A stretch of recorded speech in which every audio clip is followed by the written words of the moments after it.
Vamos colocar uma problemática emocional aqui.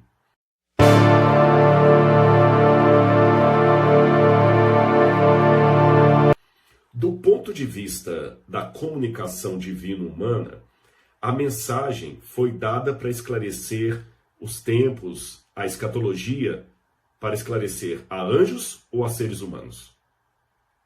É a seres humanos. Para esclarecer a anjos ou a seres humanos? É a seres humanos. Para esclarecer a anjos ou a seres humanos? É a seres humanos. O Apocalipse é claro. Revelação de Jesus Cristo que Deus lhe deu para mostrar aos seus servos as coisas que devem acontecer em breve. Então ali, eu confesso para vocês que emocionalmente falando, no campo das emoções, é um pouco problemático. Eu confesso para vocês que emocionalmente falando, no campo das emoções, é um pouco problemático para esclarecer a anjos ou a seres humanos. É a seres humanos. Porque, convenhamos, quando eu estou falando para uma criança, eu vou usar uma linguagem infantil. É diferente de quando eu estou falando para um colega arqueólogo da Universidade Hebraica de Jerusalém. Se eu estou falando para um colega arqueólogo da Universidade Hebraica de Jerusalém, ou se eu estou escrevendo um artigo acadêmico para ser publicado numa revista científica, é diferente de eu estar fazendo um programa para crianças.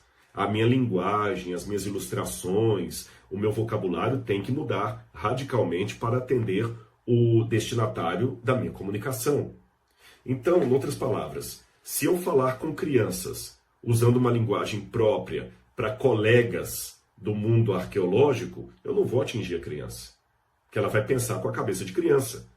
Da mesma maneira, se eu falar para colegas do mundo teológico usando uma linguagem infantil, também não vou atingi-los. Então, se Deus fala conosco usando uma perspectiva divina, é complicado, porque nós estamos entendendo numa perspectiva humana. Então, se Deus fala conosco usando uma perspectiva divina, é complicado, porque nós estamos entendendo numa perspectiva humana. Para esclarecer a anjos ou a seres humanos? É a seres humanos. E, aliás, no Apocalipse, pegando um exemplo, o Apocalipse fala muitas vezes assim, porque em breve voltarei. Porque as coisas que estão por acontecer, o tempo está próximo. Apocalipse 1, verso 1 já começa assim, né? Apocalipse de Jesus Cristo, que Deus lhe deu para mostrar aos seus servos as coisas que em breve devem acontecer. Em breve. Esta mesma palavra breve, que na verdade é um advérbio de tempo, esse mesmo breve, ele também qualifica a ordem do anjo para Pedro, lá no livro de Atos dos Apóstolos, capítulo 12, verso 7. Se você vai a Atos 12, verso 7, você vê o anjo chegando à prisão para Pedro e fala assim: Pedro, levanta-te depressa e sai. A mesma palavra, depressa, é a palavra que aparece no Apocalipse. Ora, se o anjo falou, Pedro, levanta-te depressa, é depressa mesmo, naquela hora. Não era para Pedro ficar esperando 2000 anos para levantar e sair da cadeia. Ora, por que no caso de Pedro, quando o anjo falou, levanta rápido, depressa e sai daqui, é uma coisa imediata, e no Apocalipse, quando fala depressa, tem que ser 2000 anos?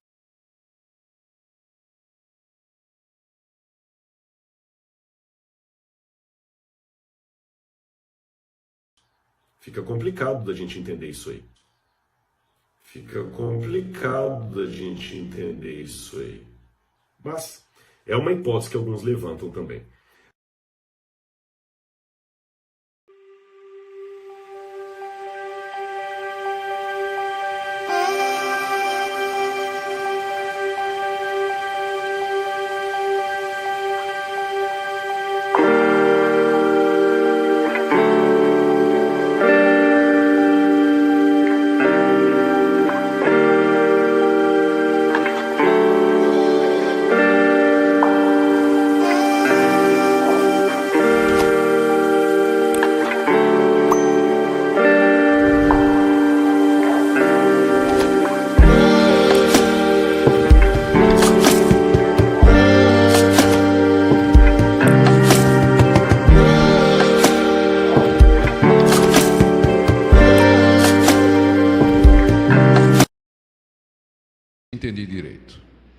Vamos lá para Mateus. Final de Mateus.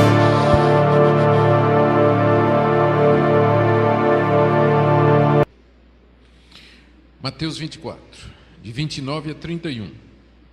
Logo em seguida a tribulação daqueles dias, o sol escurecerá, a lua não dará sua claridade, as estrelas cairão do firmamento e os poderes do céu serão abalados.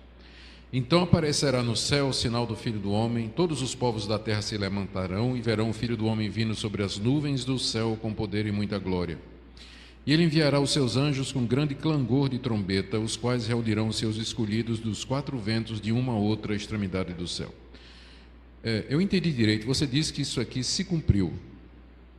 Eu queria saber se foi isso que você disse, se isso aqui se cumpriu já, e se for verdade, quando isso aqui se cumpriu. Existe uma diferença aqui, o ponto de divisão de Mateus 24 na visão preterista. Muitos dizem que no versículo 34, quando Jesus diz: em verdade vos digo que não passará esta geração sem que tudo isso aconteça, aqui é o ponto de divisão. Até aqui, tudo que aconteceu, tudo que Jesus disse até aqui, se refere a 70 depois de Cristo. Então tudo já cumpriu. Alguns, como eu, creem que o ponto de divisão é mais à frente, no capítulo 25. Por quê? Vejam em Mateus 24, no versículo 3, que os discípulos dizem-no quando sucederão essas coisas e que sinal haverá da tua vinda e da consumação do século. Ou seja, são duas perguntas. Quando acontecerá o quê? Que Jesus disse que o templo seria destruído e não ficaria pedra sobre pedra, versículo 2. E depois ele diz sobre a consumação de todas as coisas, ou consumação do século. Então Jesus responde duas coisas e existe aqui uma divergência, onde que é o ponto de divisão, até onde já aconteceu e até onde ainda é futuro. Nessa questão, nesse trecho que o reverendo Augusto citou, todos os preteristas estão de acordo, está dentro da posição de que já aconteceu. Eu quero que vocês abram comigo em Isaías 13, de 10 a 13. Profeta Isaías, capítulo 13, do versículo 10 ao 13. Uma linguagem apocalíptica, uma profecia contra a Babilônia. No versículo 1, o profeta nos diz: sentença que numa visão recebeu Isaías, filho de Amós, contra a Babilônia. No versículo 10 em diante ele diz: porque as estrelas e constelações dos céus não darão a sua luz, o sol logo ao nascer se escurecerá, e a lua não fará resplandecer a sua luz. Castigarei o mundo por causa da sua maldade e os perversos por causa da sua iniquidade. Farei cessar a arrogância dos atrevidos e abaterei a soberba dos violentos. Farei que os homens sejam mais escassos do que o ouro puro, mais raros que o ouro de Ofir. Portanto, farei estremecer os céus, e a terra será sacudida no seu lugar, por causa da ira do Senhor dos Exércitos e por causa do dia do seu ardente furor.